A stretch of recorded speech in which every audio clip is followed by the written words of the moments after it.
अपने अपने घर छोड़ दो, कहीं ऐसा ना हो कि दिल्ली जो जाए हमारे घर की तरफ मुड़ जाए। मेरे साथियों, उससे वादा करना कि जब 21 तारीख के लिए चलोगे तो 20 तारीख को बारह से पहले पैदल चलने की कोशिश करना। अपने शहरों से निकलना, उन ताकतों के छाती में चीर के निकलना और वहां से जयकारा निकालते हुए निकलना कि हम अपने भाई के लिए जा रहे हैं, अपने भाई का साहस और मान सम्मान दिखाने के लिए जा रहे हैं।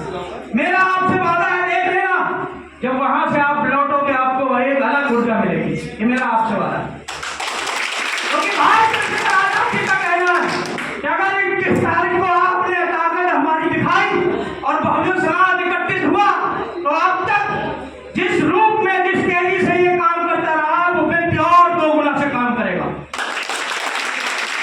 इंतजार कर लो। मैं आज फिर कह रहा हूं आपसे, मत आपस में लड़ो, मत टूटो। तुमको तोड़ा जाएगा, तुमको बलगड़ाया जाएगा, तुमको आपस में फोड़ा जाएगा। अगर तुम समझदार निकले, और ज्यादा समय नहीं, मैं आपसे कह रहा हूँ 3 साल 5 साल अगर आपने सब्र कर लिया तो एक दिन ऐसा भी आएगा कि जो तुम्हारे सामने या तुमको अपने सामने बैठने नहीं देते थे वो तुम्हारे बाप दादाओं के पैर छू कर ना जाए।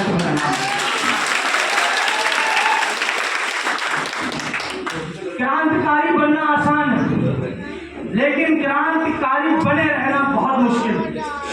कोई भी आदमी आएगा नीला गमछा डाल के, कुछ भी आपने कर दिया, क्रांतिकारी बन गए, लेकिन बने रहना आपके लिए इसलिए मुश्किल है कि एक समय आएगा समाज आपकी ओर में आशा की निगाहों से देखेगा कि ये हमारा नेता है, ये हमारा रहबर है, ये हमारा उद्धार कराएगा।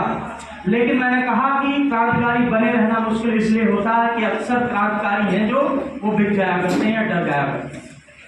अब आपको ये सोचना पड़ेगा कि जो आपने ज्वाला जलाई है अपने अंदर, क्या आप इसको बिकने दोगे? नहीं। क्या आप इसको डरने दोगे? नहीं। तो इसके लिए आपको बहुत ही दृढ़ निश्चय करना पड़ेगा। मैंने बताया, आप ध्यान रखो, हम सबको, ये जितने साथी, जितनी बहनें यहाँ बैठी हैं, जब जब इनका कद बढ़ेगा वो लोग साजिशें करते रहे। आपने देखा है अपने महापुरुषों को कि उनकी हत्याएं कैसे हुई, उनके बीच के लोगों को उनके सामने खड़ा कर दिया जाएगा। आपको नहीं पता कि हम सब यहाँ पर मीटिंग कर रहे हैं, आपके बीच में कौन सा सावरकर की नाजायज औलाद बैठा हुआ, आपको नहीं पता। कब वो वहां से उठेगा और कब नाथुराम गोडसे बन जाए, आपको पता है क्या? नहीं पता है ना। इसलिए आपको सावधान रहने की जरूरत पड़ेगी, आस पास बहुत ध्यान से चलने की जरूरत पड़ेगी, क्योंकि आपका कद बढ़ रहा है। जहां आपको शोषितों की नजर से देखा जा रहा है, अब ये कह रहे हैं लोग, पेपर में हमेशा हेडलाइन आ रही कि भीम आर्मी वाले जो है वो शोषण कर रहे हैं। मैं खुश होता हूँ कि अच्छा ये शोषण सही है, शोषण अगर शोषण कर रहे हैं। तुमने 100 साल किया, 200 साल किया, हम चुपचाप सहते रहे। अब हम तो अभी पिछले 2-4 सालों से शुरू किए हैं, अभी तो तुमको कम से कम 500 साल देखना पड़ेगा।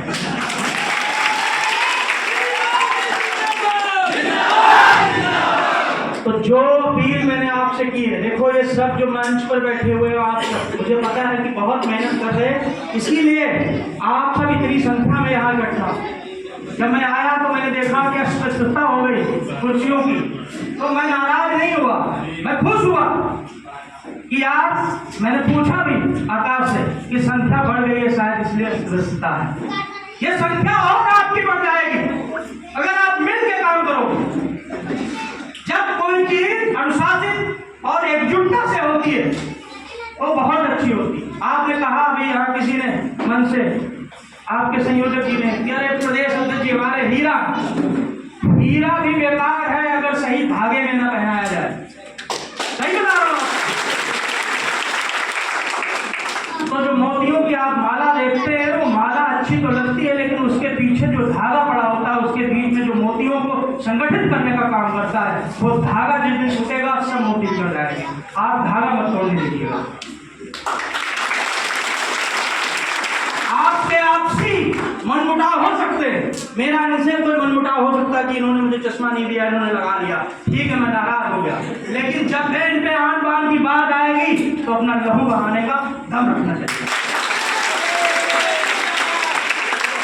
देखो मैं आपको कह रहा हूं, इसमें कुछ ऐसे लोग भी होंगे जो शायद भीम आर्मी की मीटिंग में पहली बार आए हैं। मैं आपको भी साफ बता देना चाहता हूँ, भीम आर्मी कोई कोई अब परिचय का मोहताज नहीं। परिचय ये है कि जहां जहां पर अन्याय अत्याचार वहां पर भीम आजाद, और जहां पर अन्याय अत्याचार वहां पर आपका भाई चंद्रशेखर आजाद। आप याद करो, जब मुसलमानों भाइयों पर आई एनआरसी सीए की बात आई तो कौन खड़ा था? भीम आदमी। और कौन वहां गया था?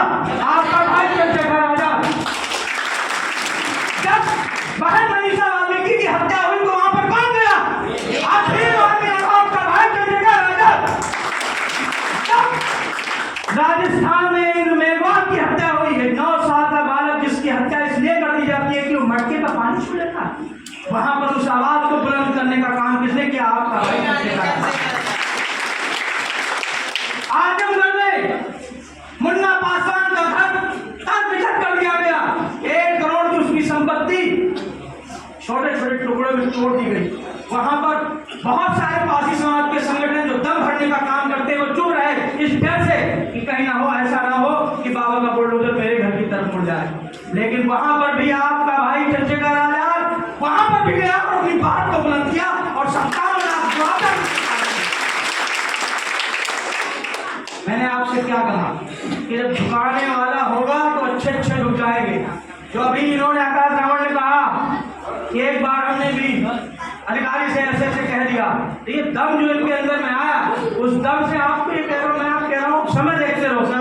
एक जमाना ऐसा था, आप सब उस जमाने से गुजरे हो कि हम तो कानी टेबल को ही अपना सब कुछ मानते थे और लोगों और जान को भी नमस्ते करते थे कि साहब नमस्ते। हमको तो हमने कभी एयरपोर्ट तक जाने की औकात ही नहीं दी हमारी।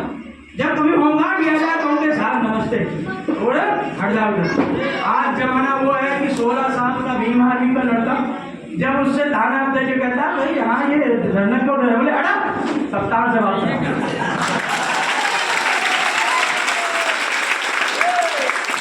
कम से कम 10 हजार विपक्ष पार्टियां आपके देश में मौजूद